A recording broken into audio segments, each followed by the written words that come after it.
working? Yeah, perfect. Okay, without any further ado, I would now like to ask the chairperson to open the Grand Final Debate 2016. Enjoy.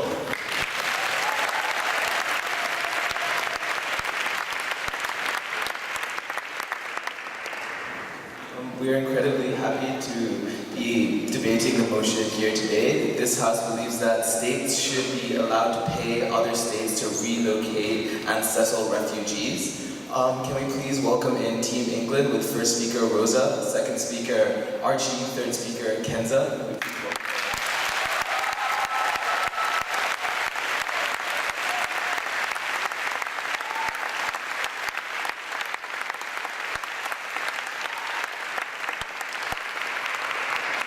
And Canada on opposition with first speaker Dasha, second speaker Rory, third speaker Alex. Can we please welcome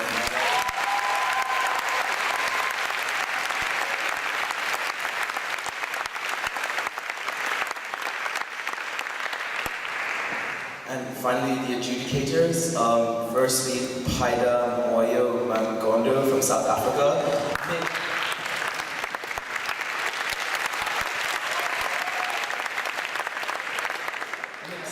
From Australia.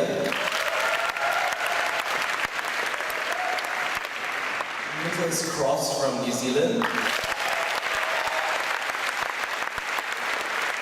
Kiana Rader from Malaysia. Rocio Azril from Argentina, who's chairing this.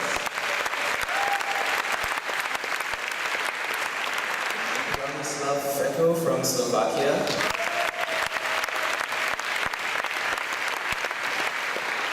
Lisa Schallenberg from Netherlands.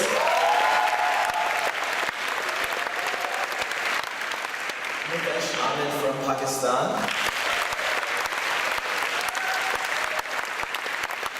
And Tekwei Tani from Singapore.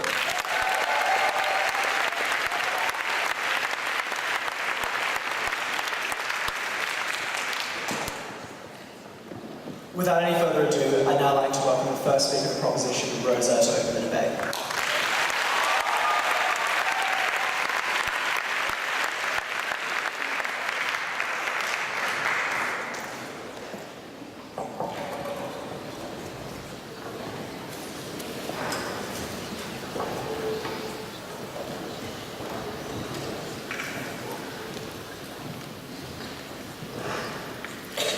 In 1992, following the escalation of the Somalian civil war, refugees flowed into Kenya, and 2 out of 3 of the world's largest refugee camps were set up. And with little to no intervention from the Kenyan government, these camps became rife with sexual violence, radicalization, and poverty.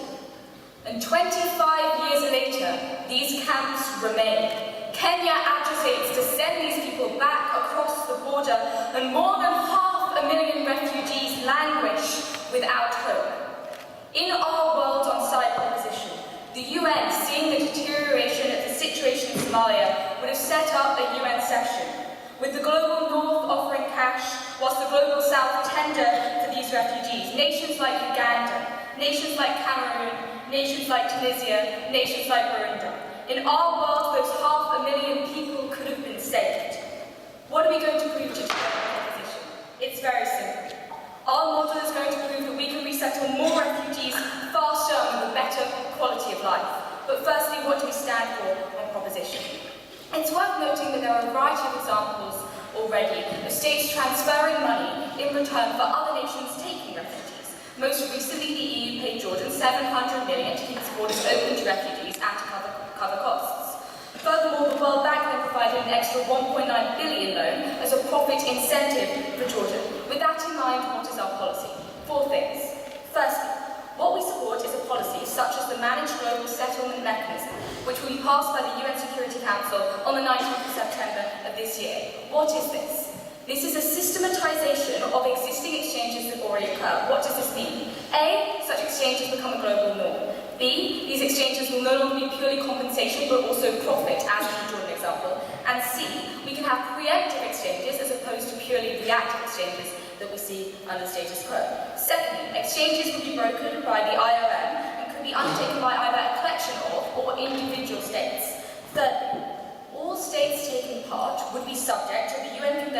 on refugees, meaning these refugees would have to have working rights, social and legal rights, amongst other things. These people would not be living in either camps or political limbo for a protracted period of time. Fourthly and finally, what is our payment plan? 25% of the fee will be given in advance to host nations to cover the immediate costs when those refugees arrive on their doorstep. 50% of the fee will be paid following the crisis to cover long-term things such as services that you might need to provide for those refugees. Finally, 25% of the fee will be paid 3 years after the crisis, purely for profit, providing that the conventions for refugees were protractedly supported by the nations that were housing those refugees. So given that model, why is this our only way to fulfill our principled obligation? Look, the world has failed in its obligation to refugees by blindly following a mantra of fairness and ignoring the reality of states. Because some states have financial capability, but no political capacity to deal with refugees. On the other hand, other states have political capacity, but no financial capability to house refugees.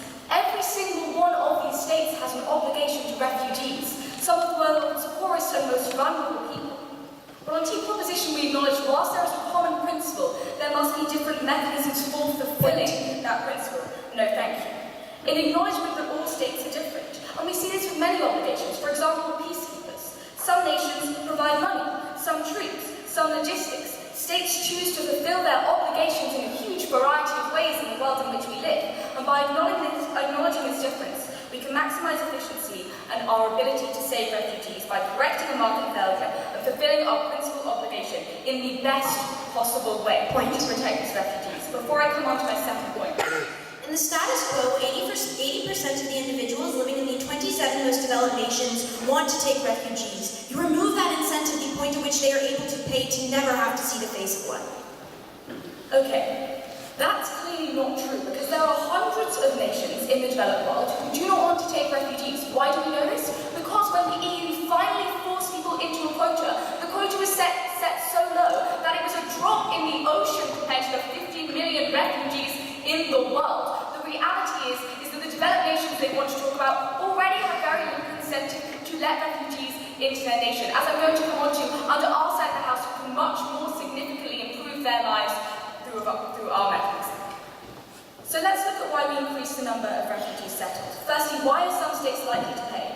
3 types of states we think are likely to pay to resettle these refugees. Firstly, enthusiasts. Nations like Germany, Sweden and Canada. These countries already have a huge willingness to help refugees that we've seen in the last few years. They are hugely likely to pay to resettle them in other nations if they think it would be beneficial for those refugees.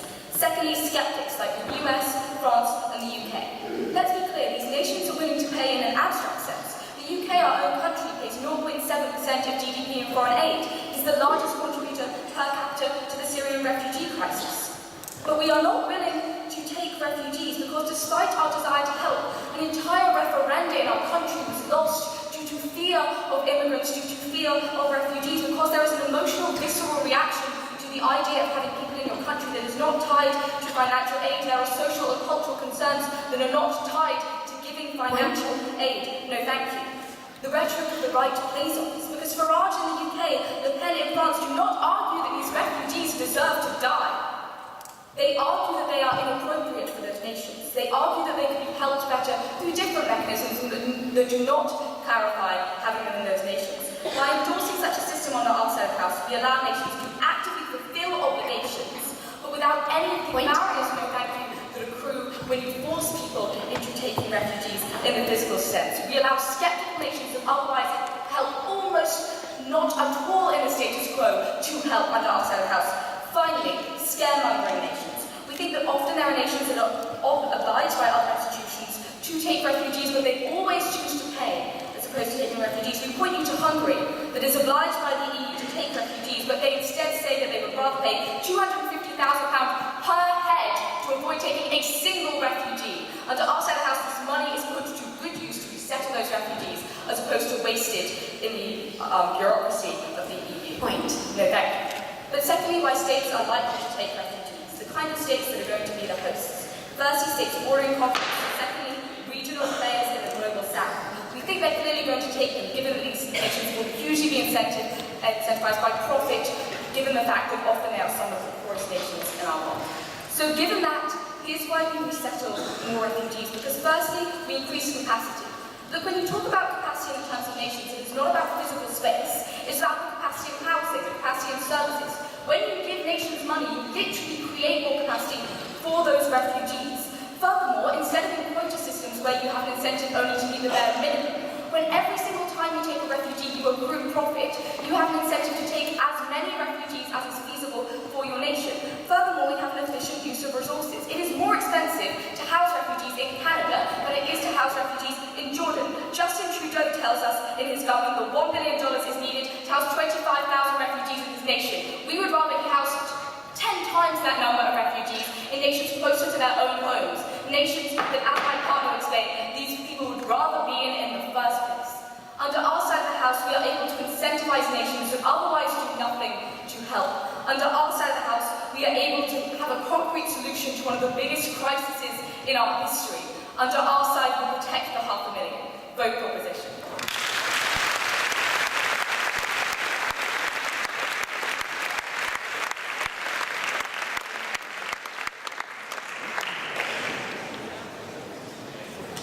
The speaker spoke for 8 minutes and 19 seconds.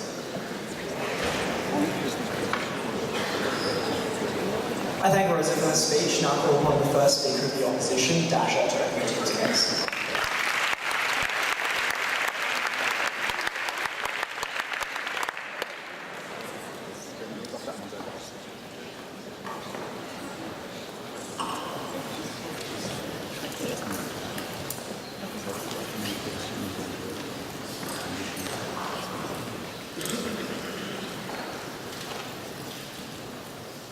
England points out a gaping wound in the status quo, the plight and suffering of refugees. But their solution is to stick a band-aid on that wound and to hope that it's going to heal.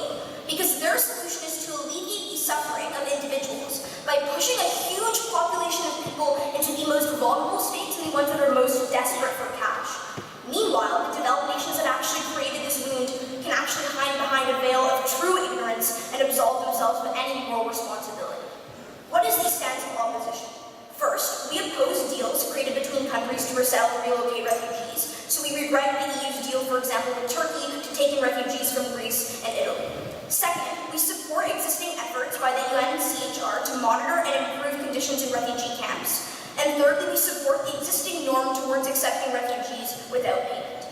3 arguments in this speech. Firstly, why this is morally unacceptable. Secondly, why this commodifies refugees. And thirdly, how it hurts the recipient countries. Before that's a refutation. In terms of their model, they say that we're going to enforce human rights standards by the UN. 1, they tell that this is an urgent, time-sensitive issue that people are suffering now, but they're also willing to wait while the UN regulates and monitors the condition of human rights abuses within these countries. But second of all, I don't think we can model out that there won't be human rights abuses within these nations. The point to which we're talking about a huge population influx on the most vulnerable nation states, which means they can't guarantee everybody a job. They can't guarantee everybody access to social services. The second claim is that countries are willing to give more money rather than accept these people into their own countries, and that money is incredibly useful to alleviating the problem.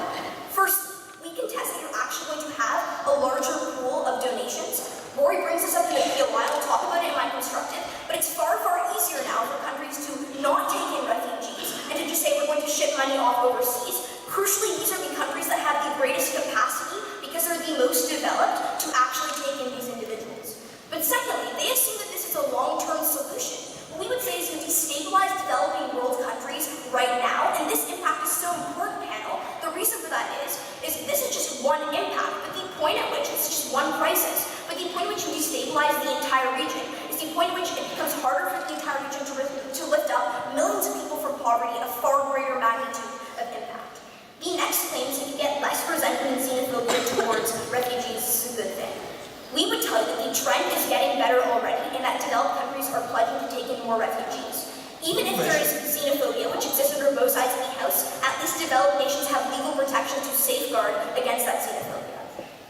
Moving on to my constructive, I want to talk about why this is morally unacceptable.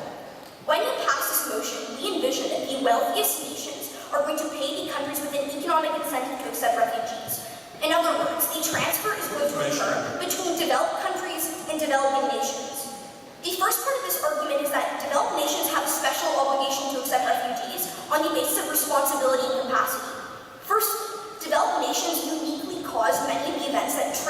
forcible migration. So for instance, when the French propped up the Shias in Syria, they fomented ethnic conflict that peaked a bloody civil war. But secondly, in terms of capacity, developed countries have more money, space, infrastructure than a lot of the countries that they're actually going to be sending these refugees to. Crucially, why is this obligation specific to accepting refugees into your country and not just paying them to be taken elsewhere? Proposition is reducing refugees to a commodity and is coercing countries that developed nations have historically oppressed into taking on a burden that no country would reasonably actually be able to deliver on. This burden is massive because we're talking about an immediate, concentrated mass influx of refugees, which creates a devastating population shock. Our obligation is to ensure that refugees recover the capacities and the rights that they lost because of the circumstances necessitating their departure. Money is a part of this, but it can't recover things like the loss of a sense of agency, the loss of security, the loss of a sense of belonging. So when developed nations pay other countries to take in refugees, they can't ensure that refugees will be guaranteed a basic quality of life and that they'll regain these things that they once lost. The point at which you abdicate your responsibility to see the refugee through reintegration is the point at which you fail in your moral obligation. Why does this point matter, and why can propositions simply not instrumentalize it and tell you it's grounded in the consequences for settling a larger number of people? The world system was set up in such a way as to benefit the core countries at the expense of the developing world. Not only was the developing world coerced into existing in this system and into playing by its inherently unjust rules, they're now given a disproportionate burden which will stifle their development. This monetary incentive creates a veil that developed nations can hide behind and sets a harmful precedent that the West can throw money at the problems without actually addressing the actual conflict. This debate goes far further than our responsibilities to refugees. It affects the asymmetry of power between the developed and the developing world that is far larger. Next, I want to talk about how this motion commodifies and exploits refugees. This motion introduces a profit motive for taking in refugees. This normative shift has two outcomes.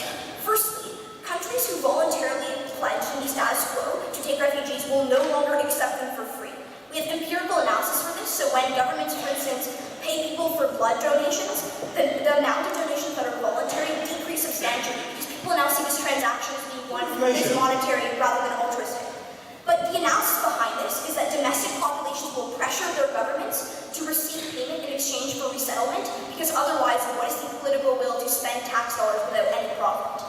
But second of all, many of the wealthiest countries, I'll take you in a second, currently taking in refugees would no longer be willing to accept these pledged refugees, the point at which there is a country that is willing to accept them for a lower price. Ultimately, this proves that it probably isn't true that there's actually an increase in the pool of countries taking refugees. Sure. If your stance is the norm of accepting refugees, can you explain where the 1 million refugees on the EU borders are to go under your side? So, firstly, we support the UN, channeling money into existing camps and making those camps better, which is where a lot of them are going. But two, we think that a lot of developed countries have voluntarily pledged to take them in. This is the fact right now, and we think we should continue to support those countries. Why is this commodification harmful for refugees? This motion robs them of any conception of self-worth, the point at which they now have to internalize the feeling that they're only being accepted into a country because of profit reasons. This just exacerbates the feeling that they already have of being lost and dislocated. But looking at the practical impacts, recognize that many of the recipient countries affected by this motion would never have taken in refugees without it. So the sole factor changing their calculus is that they're now being offered money. Perhaps best case scenarios, countries generally want to take in a responsible number of refugees, but governments can still miscalculate their capacity to provide employment, social services, and shelter. But in the worst case scenario, these refugees are actually exploited because governments want this money to prop up the political support within their country for themselves. So what they're likely to do is intentionally accept more refugees than they have the capacity to take in order to get more money from the deal. The impact of this is that refugees are trapped in terrible living conditions. But crucially, it's irreversible and cemented indefinitely because once you are resettled, you cannot claim or ask to be resettled again. You have been given a new home country and you can't be like, I don't like this oppressive new state of affairs. Lastly, in terms of why this is bad for recipient countries, you significantly weaken the social services of these countries because developing countries are going to experience huge instant population shocks that are going to strain the existing infrastructure that they have. This is the case with existent camps. But the impacts of this are unique to proposition because we're talking about concentrated, rapid resettlements into the countries that have the least capacity to provide for these refugees. They don't fix the problem, they just put a temporary band-aid on it and absolve people of any more responsibility to care about the people who are most vulnerable. We oppose.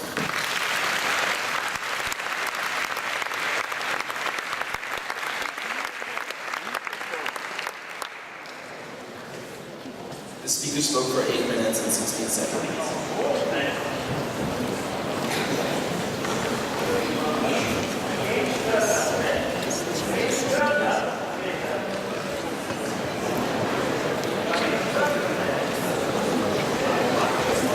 I thank Dasha for her speech and call upon the second speaker of the proposition, Archie, to continue the debate.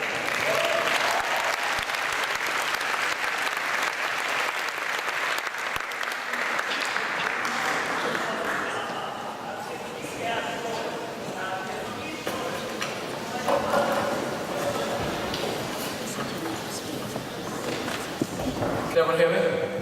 Cool.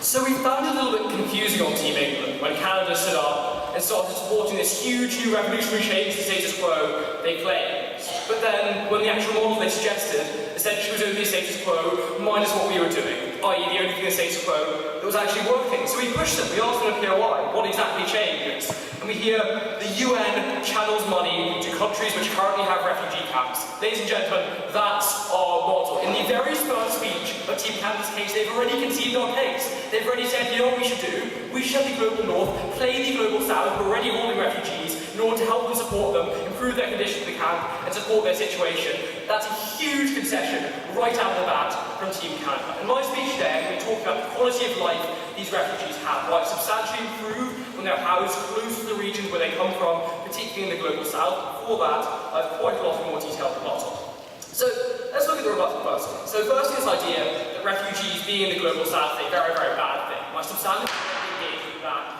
But a few responses right before that. No thanks. So we heard first of all, you cannot monitor human rights situations in the developing world. Look, we accept our policy isn't going to be perfect. We also know, however, we think we can do a very good job of this. Why is this true? Firstly, the UN has a lot of experience monitoring human rights situations. Secondly, then, and much, much more importantly, countries are going to want to be able to take refugees in the long term. We put in our model there is a substantial profit incentive for them to do this. If it comes out they're treating refugees very badly, it's very unlikely they're then going to be able to get future deals in order to take refugees later down the line. There's absolutely no incentive for them to do this on their side of the house if they want that process to continue. We then note, and we heard absolutely no response to this vital part of Rose's case from Team Canada, the thing about purchasing power. The fact that Justin Trudeau very recently went to Canada's Parliament and asked for $1 billion Canadian dollars, no thank you, in order to settle 25,000 refugees in Canada. It costs $40,000 Canadian dollars therefore to settle one refugee in Canada. It costs $3,500 in contrast to settle a refugee in Jordan or Lebanon. We suggest Canada uses that money to settle 10 times the refugees. That sounds like a far better way of supporting the world. We then heard, no thank you, the Global South doesn't have enough money, ladies and gentlemen, that's why we're giving them some. And then finally we heard, oh no, but xenophobia actually doesn't exist in developed nations. Ladies and gentlemen, look around. Look at the far right in Europe. Look at Donald Trump. Look what's happening throughout our world. To say that xenophobia doesn't exist in the Western world is ludicrous. In fact, I'll explain why it's worse there than it is in the Global South. No thanks. We then heard about special obligations. Perhaps the developed world has a special obligation to refugees. And to an extent, I think we can concede this and still basically take this point. Because Rosa told you very clearly that we know, no thank you, all have obligations to refugees. It's just a question of how we dispense them. Whether we dispense them by giving away land, whether we dispense them by giving away houses, whether we dispense them by giving away money so we can get land and houses in other places. Those are all equally legitimate ways to dispense our obligations, just like peacekeeping. They never seem to want to pay attention to that. We heard, no thank you, there is an asymmetry of power in the world. This is very, very bad. Let's be very clear. This is a policy of choice. If a country in the developed world does not want to take money to take refugees, they have absolutely no compulsion to do so. So, thirdly then, we heard that we would commodify refugees. This was very, very bad. To start off with, we heard some touchy-feely analysis about how if you're commodified, you feel lost. You go to a place of agency or location in the world. You know when you feel lost? When you're stuck in a refugee camp with no future, ladies and gentlemen. When you don't know what country you're going to be living in 5 years' time. You know when you feel lost, ladies and gentlemen, when your children are dying of cholera because the situation at that refugee camp is so terrible. No, thank you. Rosa told you very clearly. We can move people out of refugee camps into stable accommodation with running water, with locks on the doors. We can only do that when we fund countries like Jordan and Lebanon and Tanzania to do all of those things. They can't do that because they can't pay them to do We then heard they'd be exploited. Again, we were very clear this wasn't true. We already dealt with that. So finally we heard, actually, when you pay someone to do something, they don't do it as much. Which is some of the most hilarious analysis I've ever heard in the 5 other world schools. It's basically what Point. Rosa told you very clearly what the incentives these countries have. I'll go over them again.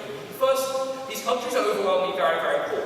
A profit increase in their budget can make a concrete difference in how much the government can provide for their citizens. That's huge. Lots of governments, we tell you, will probably take that.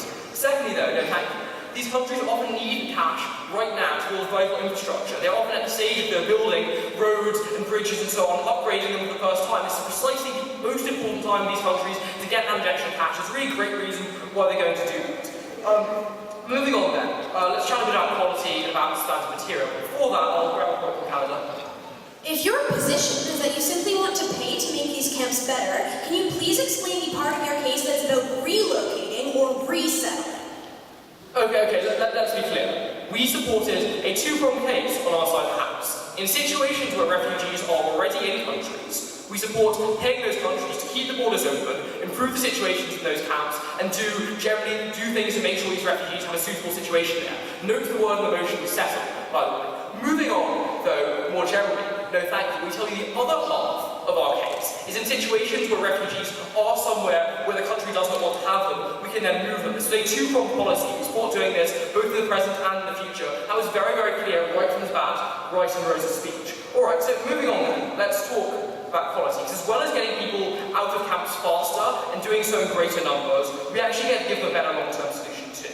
A number of ways we do this. To start off with, we can improve the quality of settlements. Note, again, this kind of directly clashes with all the stuff we've been talking about in the Pier 1, but you need a lot of money to transition all of these tent cities into accommodation with running water, with logs, and all of those things. Right now, the UNHCR doesn't allow NGOs to operate in these places at night, ladies and gentlemen, because the risks of assault and violence are so high.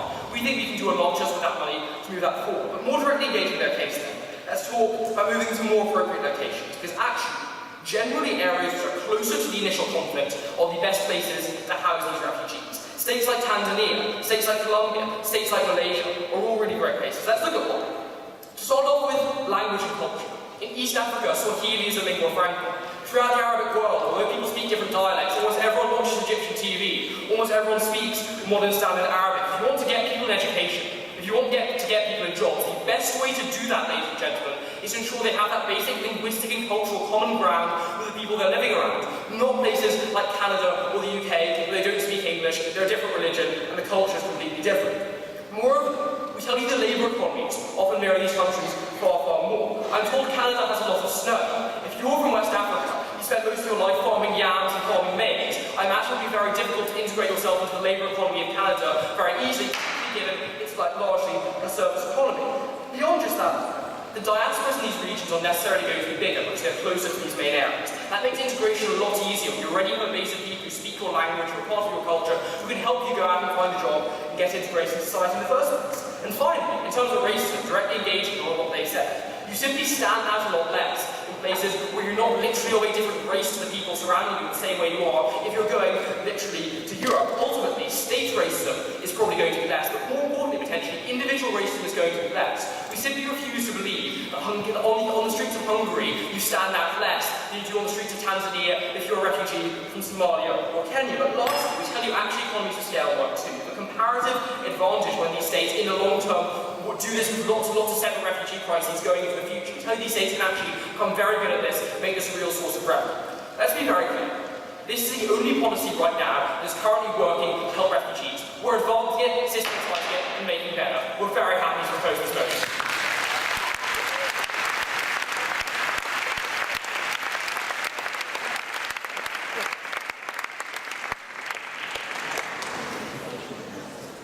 The speaker spoke for 8 minutes and 3 seconds.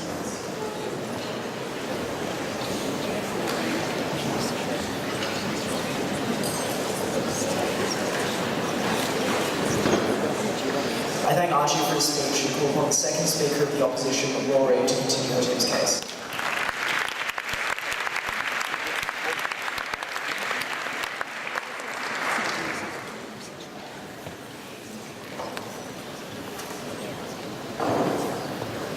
We hear from Team England a couple of funny things. The first is that they think that the profit motive that they create is the main incentive for these states take in these refugees. Except that profit is only actually seen 3 years after they agree to take in these initial refugees. So if it's the profit that makes these countries want to take in these refugees, I don't think that they get that benefit.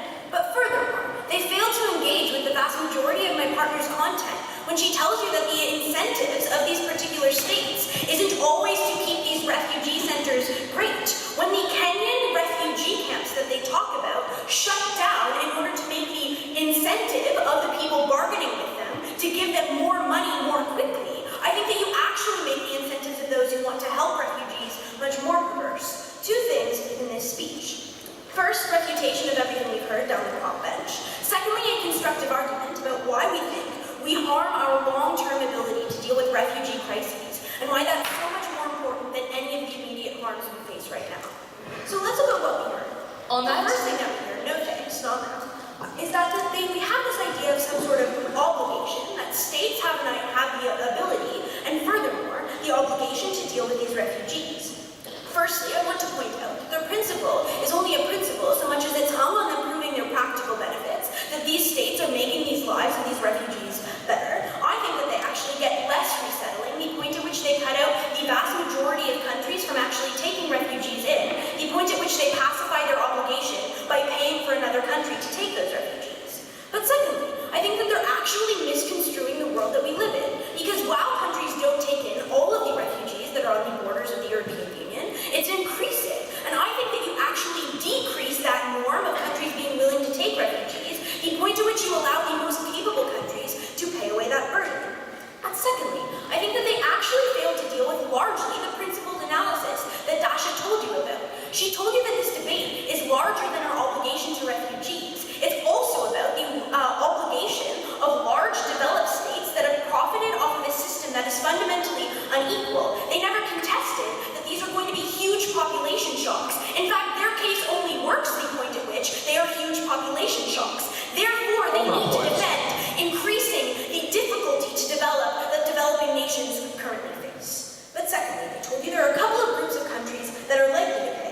I agree that they're likely to pay, but the point at which they tell you that Germany, a country that has already taken in 1 million refugees and pledges to take at least 500,000 every year, is now going to pay instead of taking those refugees, is the point at which they would have to defend resettling the 1.3 million refugees that already would have existed On that in a point. particular state. No thank you. But secondly, when they deal with hostile nations like Hungary, if Hungary is so hostile to refugees, I don't really see why Hungary is going to want to pay huge sums of money to deal with resettling refugees in other areas of the globe. But I want to add an additional response, because they tell you a lot about Canada's obligation to refugees, that Canada says we have an obligation to resettle 25,000, and that the money spent on resettling that 25,000 goes far longer in other areas of the world. If Canada believes that their obligation is 25,000, why are they going to pay to settle more? I think that if they say it's so cost-effective to settle refugees in the developing world, Canada might say, look, we'll pay to settle the same amount of refugees, just not within our borders. That's the type of harm that they create on their side, when the obligations aren't something that they shift, but the ability to shirk that obligation by paying for less and worse treatment of refugees is something that they pacify. Now let's get into this idea about purchasing power, because that's really where all of the benefits of their case lie, in the fact that it is easier to house refugees in the developing world. Firstly, it's actually way more expensive than they characterize, because we can do research too, and we found that it costs less Canadian dollars to house people in Jordan. The problem is, that's how much it costs to keep them in the current camps that side proposition doesn't like.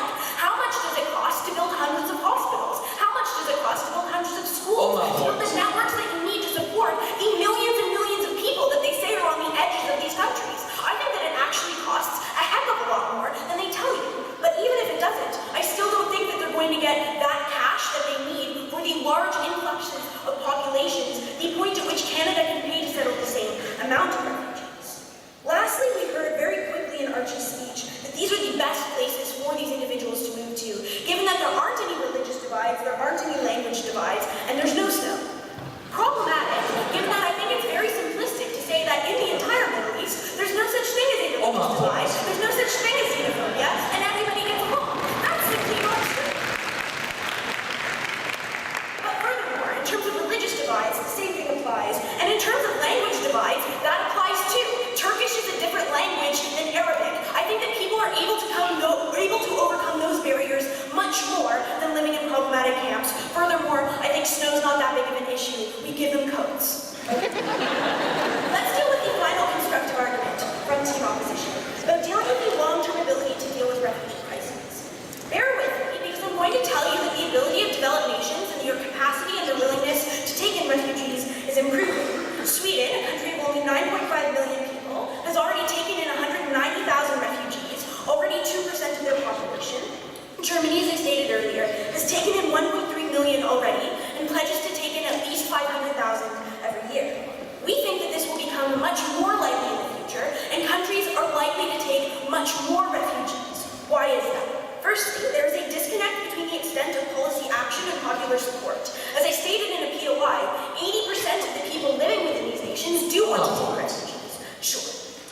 How do you incentivize Jordan to open its borders to stop people in Syria from dying without paying Jordan to take them and open those borders? Oh, first, I forgot to say this earlier.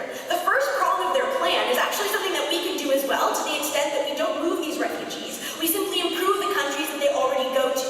So we can pay Jordan and we can give them aid to make those camps better. They need to prove why it's about resettling aid. The Human Rights Council on Refugees already has a budget that I think that they can use for this particular purpose. But let's get back into my argument.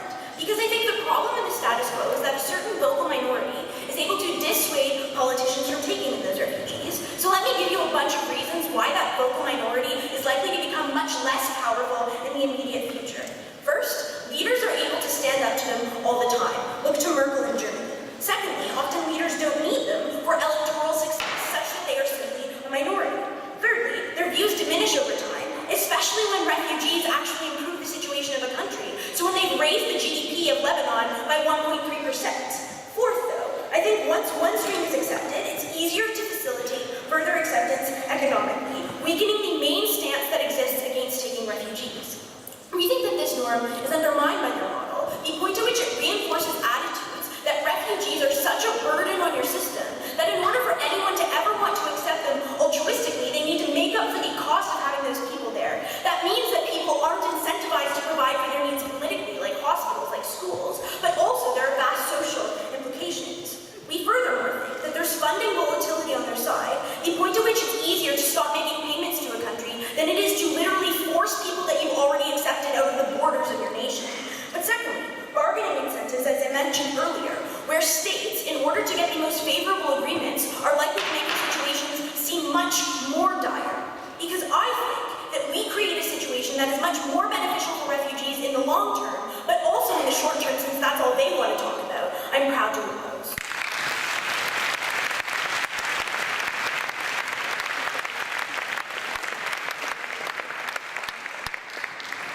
This speaker spoke for 8 minutes and 13 seconds.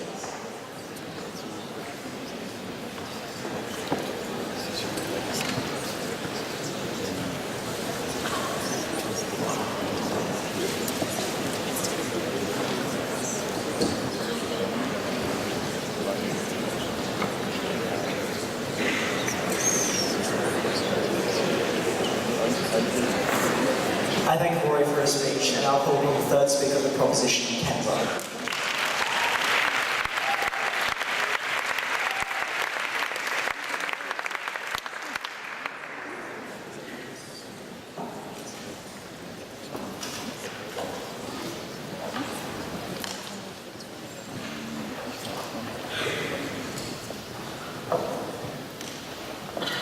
We couldn't believe it when they said it in the first speech, but ladies and gentlemen, they said it once again in Rory's speech, and I quote, "We can pay and give Jordan aid in order to improve the camps on the ground."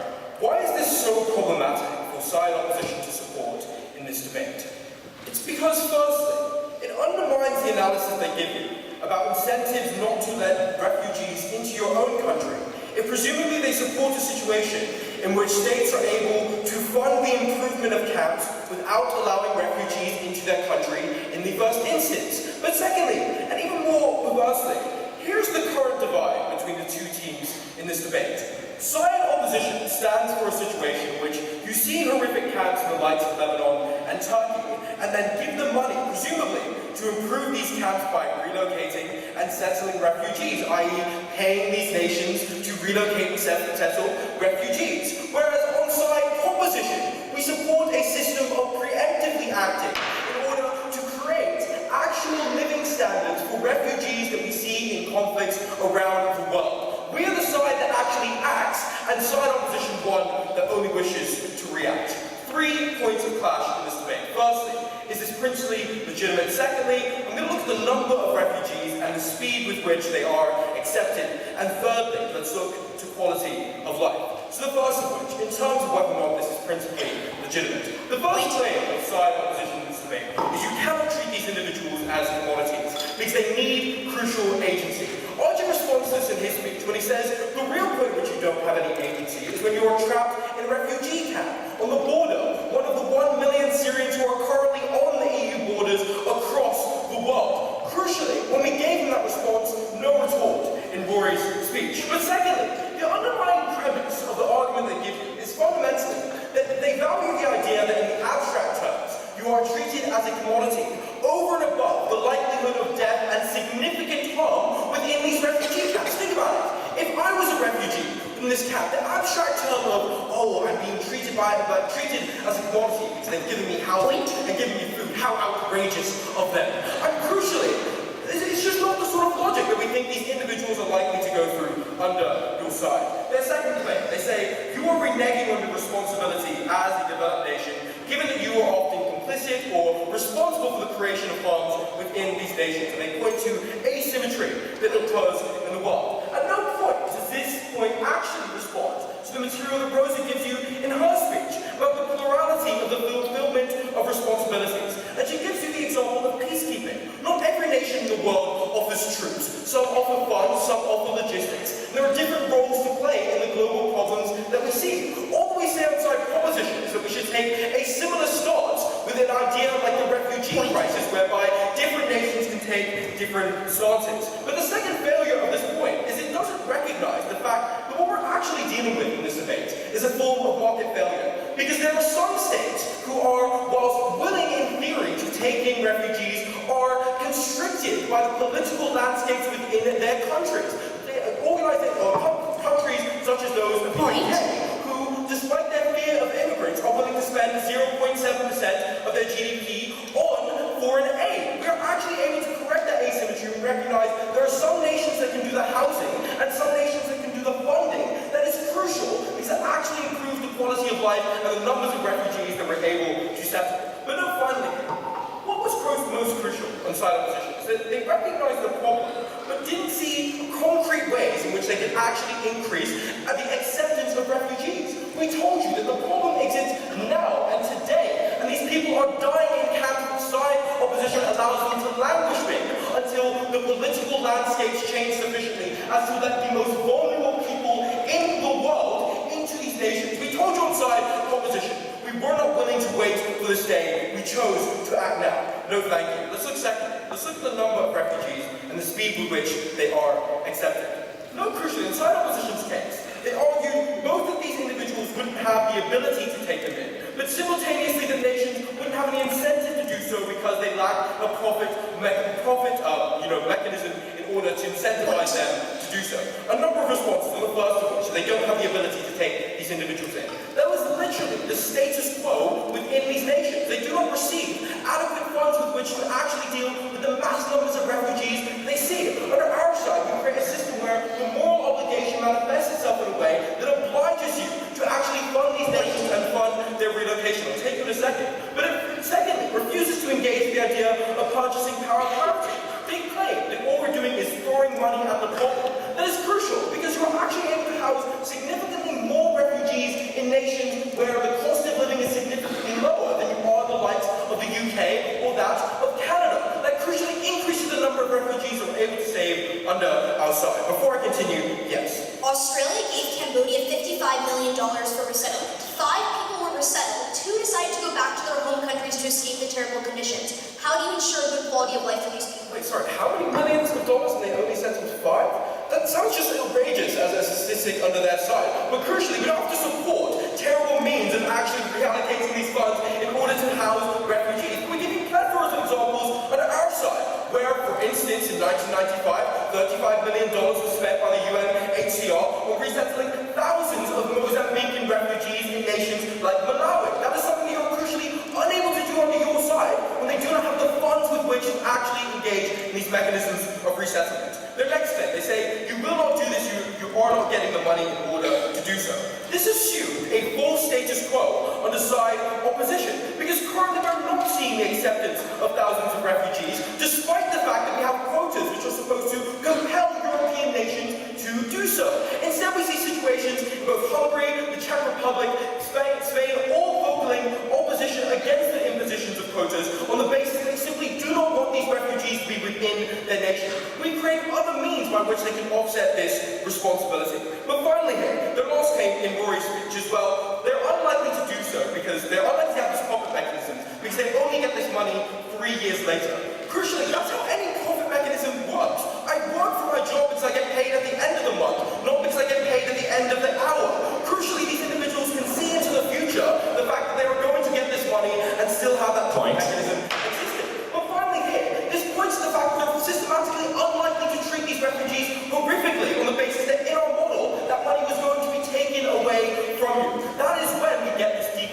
radicalization, decreasing the proliferation of rape that is currently occurring within these refugee camps. Let's look thirdly and finally in terms of the quality of life. They claim that now we would have to move all of the refugees out of Germany. Quite obviously, that isn't really worth the fact for the German government, given that these people are already introduced. Our contention would be that you take the 1 million refugees who are currently in no man's land, trapped in the camps and trapped on the borders, and you pay for other states to relocate and settle them in regions that are closer to home. Because I gave you access to the diaspora, the fact that modern Arabic is spoken across these regions. And it's far easier for me to speak Arabic as a person from Jordan than it is for me to speak Arabic in a nation like Canada. Crucially, your access to jobs and your access to opportunities, crucially important quality of life, was made significantly better under our side. We increased the speed with which these people were accepted. We increased the number that were accepted. We stood proudly on the side of opposition.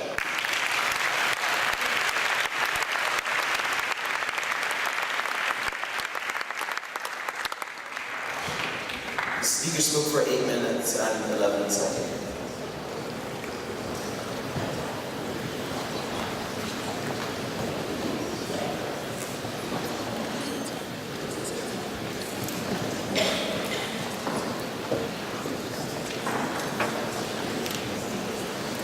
I thank Kenzo for his speech, and now call upon the third speaker of the opposition, Alex, to conclude the substantive portion of the debate.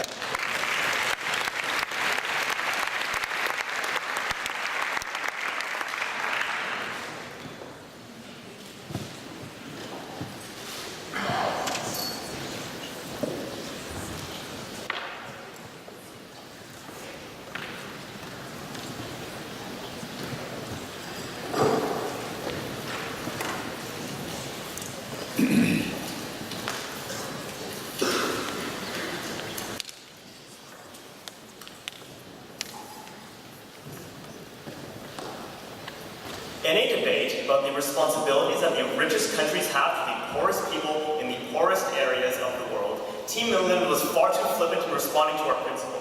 Their only response to this was ever, well, there are other ways to deal with it that fulfill this principal obligation. They were never actually able to deal with the crux of this, which is why they've lost this debate thus far. I want to speak about 4 things in closing this debate for opposition.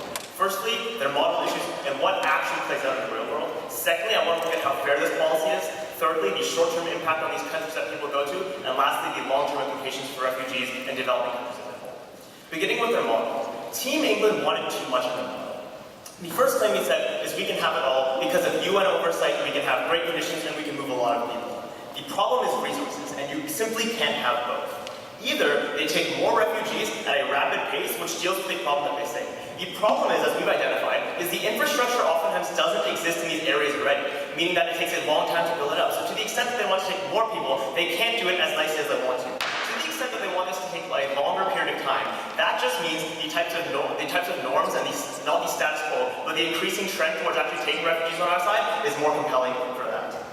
The second thing that they say then is that their 3-year profit thing is fine. And Kenza comes up and says, well, you get paid at the end of the month. Yeah, you get paid at the end of the month, not at the end of 3 years. The distinctions that they're paying is, if they think that people are so xenophobic that they don't want to, no thank you. If people are so xenophobic that they don't want to have to deal with refugees and deal with immigrants, why would they take your payment in 3 years? They probably want it now, and they won't want to live with refugees for 3 years. Given that they don't actually know the harms of these types of things, I don't see why they get that from outside of the house. What they more likely have to support then is a lump sum payment that actually deals with facilitating the move for these refugees and actually creating enough political will for this policy to be effective. The last thing they talked about was their general enforcement mechanism and why they can actually enforce the types of things that they want. The problem is you have no enforcement mechanism under their side of the house. Countries who are paying for this lose all leverage at the point where refugees are already in the developing country and they don't have resources. The reason for this is the only leverage you could possibly have is taking away funding. But if you take away that funding, you make these refugees' lives infinitely worse. I don't see how they have any type of enforcement mechanism to solve this.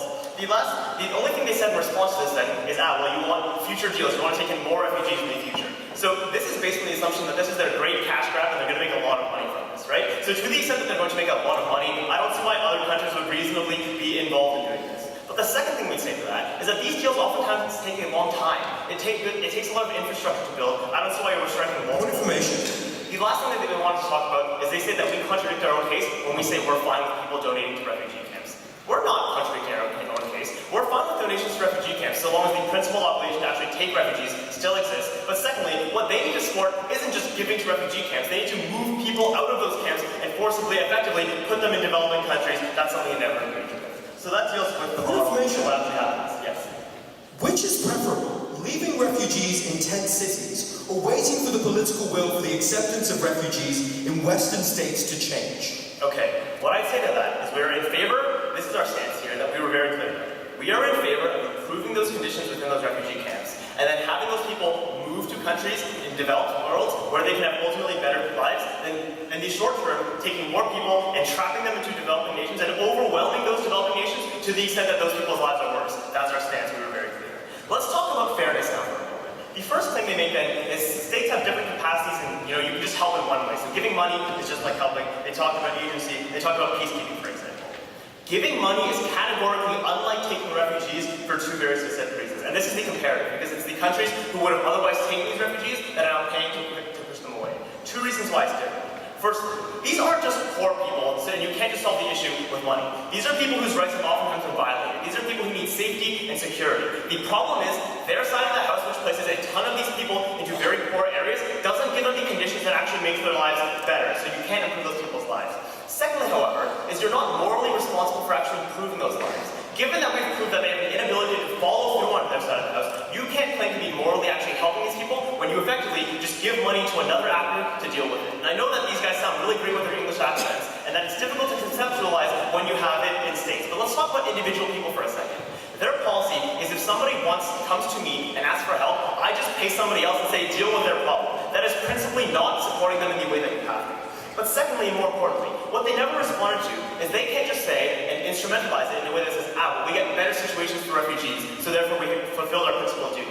The distinction here is, it's not just a responsibility to refugees, but to developing nations as a whole, and that's something they didn't engage with. We talked about the inherent structures of power that oftentimes mean developing nations are systematically disadvantaged and coerced into taking these refugees. The problem is these guys entrench that system of power to the extent that developed nations can absolve themselves of their guilt and say, here, you can just take away the problem and we'll fund you in a very general way and not follow through on that. That is the principle that they never responded to. That was important to this debate.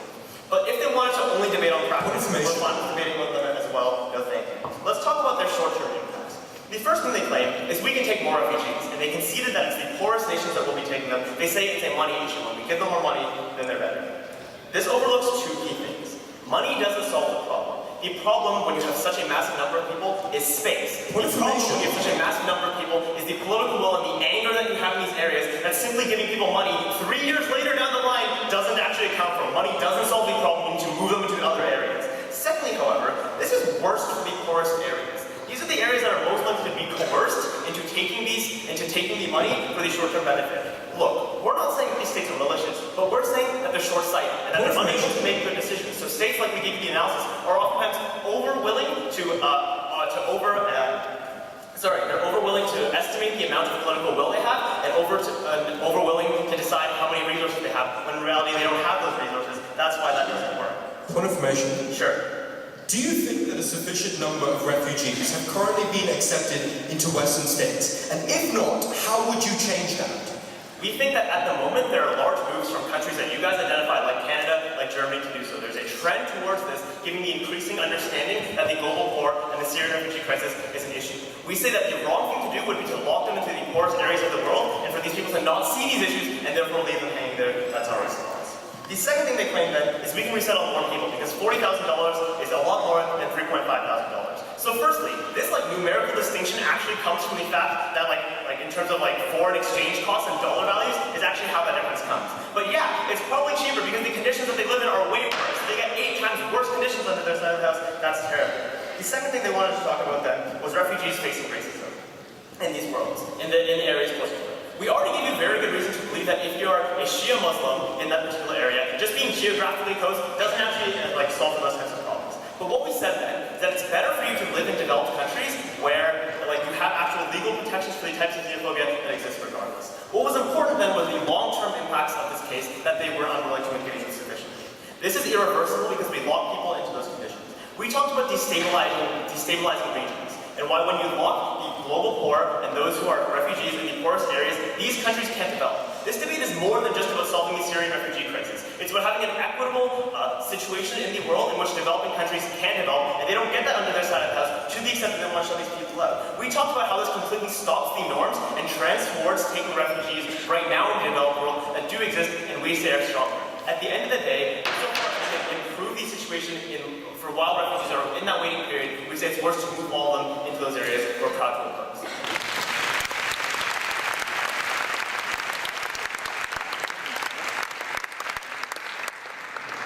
Speakers spoke for 8 minutes and 8 seconds.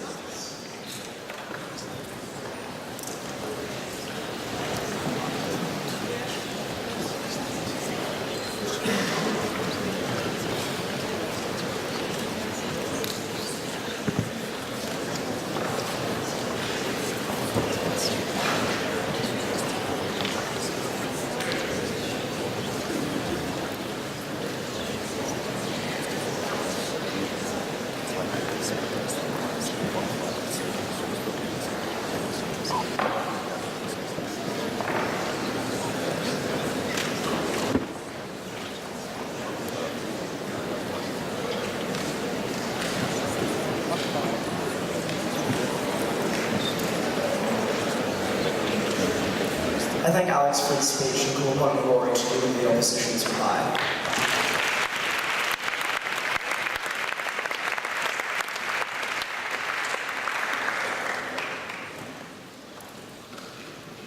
Proposition's policy pacifies the political will of the most integral nations to this fight at the expense of the lives of refugees both in the short and long term. In this speech, I'm going to use two themes to prove to you why on a comparative basis, team opposition has won. Looking firstly at moral obligation, and secondly at the impact on refugees.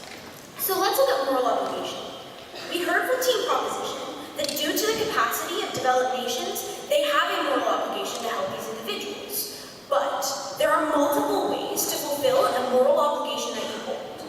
Recognize this is hung on them proving that they fulfill that moral obligation. The extent to which they recognize the capacity of these nations is the willingness that they need to prove to you why the quality of life of these individuals living in the developing third world countries that they speak about is going to be the same quality of life as could be provided if we continued with the trend of these developed nations taking more refugees. But in opposition, we gave you a much more sophisticated principle. That principle is that our obligation isn't solely to the refugees. Our obligation is also to the developing nations that we have profited off of the backs of. Our obligation is also to the nations that exist in that developing state due to our actions. The point at which their policy works as well as they want it to is the point at which these countries get huge influxes, huge population shocks that Dasha told you from the start of the debate makes it incredibly difficult for them to develop. On a comparative basis, team opposition fulfills their obligation to far more individuals. But let's look at the impact on refugees, because this is where team proposition hangs their case. We think that when team proposition rests their case on both getting more refugees settled and more countries willing to settle refugees, they fail in their objectives. The reason being, Dasha tells you in the beginning of her speech that we think it's problematic the point at which you are cutting off developed nations from ever accepting refugees. They tell you that they don't accept enough, but I think you make the problem worse when now they won't accept it at all. The point at which millions of refugees have been taken in by the developed world is the point at which I think we should continue that trend. If you tell them that their obligation is only to pay to settle these refugees elsewhere, I think that you actually get fewer countries willing to accept refugees. But they also never responded to our material about why we think you don't even get more refugees being settled. Because if they tell you that the quota system is so problematic, it's going to be problematic when Hungary is only willing to pay for their quota and not the purchasing power that it could afford them had they paid for those people to be settled within their borders. So on balance,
The speakers go for 4 minutes and 11 seconds.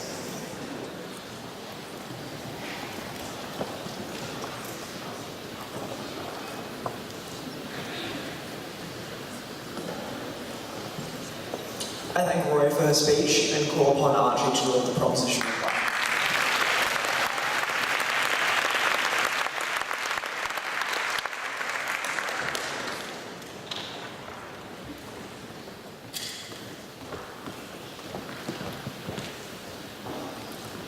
Side opposition wanted to fight this debate on false comparative. They claimed that we should bring refugees to the gleaming lights of Calvary instead of trapping them in developing nations. In reality, the choice is between a constant no-man's land of tent cities and a chance of rebuilding your lives in nations close to your own with greater affinities with your own, in a world where developed nations have the gate locked and where the drawbridge is going up. There are two issues in this debate. Firstly, that of principle. Secondly, who helps refugees more? I'm going to explain these one by one, why Team England won both of these. So firstly, in terms of principle. We told you very clearly that an obligation to help refugees existed, and it was an obligation that could be dispensed in many different ways. In the third speech, you started hearing that no, actually, if my friends are not in trouble, and I pay someone else to help them, that's really, really bad. Let's be very clear. The analogy here is if my friend is having a heart attack, and I see a paramedic, and I pay the paramedic to help him instead of helping him myself because I know the paramedic can do a better job. Ultimately, the important thing here is our metric actually help refugees more. We then heard also that this is a policy of imperialism and colonialism because we're hurting developing nations. We are very clear throughout these speeches. Developing nations have a choice about whether or not to take these. We trust the developing world to decide whether or not this policy is in their interest. On the issues of principle, this debate clearly fell to Team England, but importantly now, let's move on to the actual battle of this debate. Who helps refugees more? So both sides agree that we should pay Jordan to keep refugees who are there right now. In some sense, that's a concession for our case, but let's just take it as it is. Where the two sides disagree is where refugees aren't already there, where they're leaving Syria and Somalia and Central African Republic. We say we should move them to Lebanon, Tanzania, to Cameroon. They say they should try their hardest, but potentially fail, to move them to Canada, the UK, and Germany, which is better for refugees. Let's be very clear. Their side of the house means that fewer people are settled and more people are in limbo. Why is this true? Trying to force Western nations to take refugees has been a bit of a disaster. We told you why last week. We told you there's huge political opposition to the idea of people from other countries coming to your country in a way there wasn't the abstract principle of giving money away. That's why lots of countries have foreign aid budgets, but at the same time don't do very high migration. We heard large moves have been made to switch this trend. We told you that trend was actually decreasing. The rise in xenophobia in Europe speaks to that. The fact that Merkel's having to backtrack her commitments to German refugee acceptance speaks to that. Moreover, even if that trend is true, let's be very clear. What's been taken, what even the most optimistic predictions they're saying is going to be taken, is a drop in the ocean compared to the 15 million refugees who are currently stuck around the world trying to improve their lives. We tell you further, though, that purchasing power parity means that given both sides of this house the finite amount of money we can spend on refugees, it's actually much better to allocate them to our side of the house. We heard the cost differences between sending someone to Canada and sending someone to Lebanon were very small. We tell you no, ladies and gentlemen, they are huge. We gave you numbers. We gave you analysis to back up those numbers. That it costs more, that language lessons and so on are also more expensive. Things are more expensive in Canada than they are in Lebanon. But beyond just that, we told you that people were actually happier when they're in places where they could integrate better, where the language and culture and religions were similar. Yes, of course, there's great diversity in the Middle East. We were saying on the comparative there's more diversity between areas of the Middle East and Canada. We told you they could integrate better into the labour economy. They said get them coats. That wasn't a good enough response, ladies and gentlemen. So we were much better than these people. And all the responses we got from them were essentially one line. So let's look at a few of them. We heard the human rights situation was bad and our only mechanism is to remove the money. We agree we can remove the money. Crucially, we said in our model, we remove the last 25%, which is pure profit, so we don't hurt the refugees. They said xenophobia is on the rise. Ladies and gentlemen, xenophobia is on the rise even more in our countries. Brexit, we know that all too well. We heard that when you stabilise the region, we tell you these countries can choose what to do. We heard that 3 years meant no one would take these things. We tell you people can through 3 years ahead of the developing world, and even if they can't, just take out a loan. Ultimately, that's still because ultimately on an intuitive basis, we on the side gets more refugees out of camps into sustainable living, but more into places where they actually want to live, where there are more affinities, they integrate better. Team England was incredibly proud to propose this today. Thank you very much.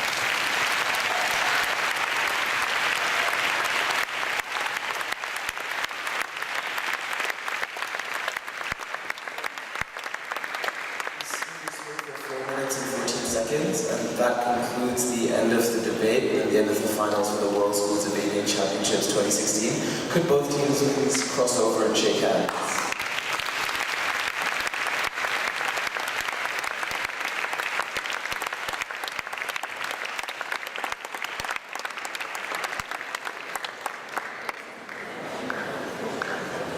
Wow, thank you very much, England and Canada, for this debate.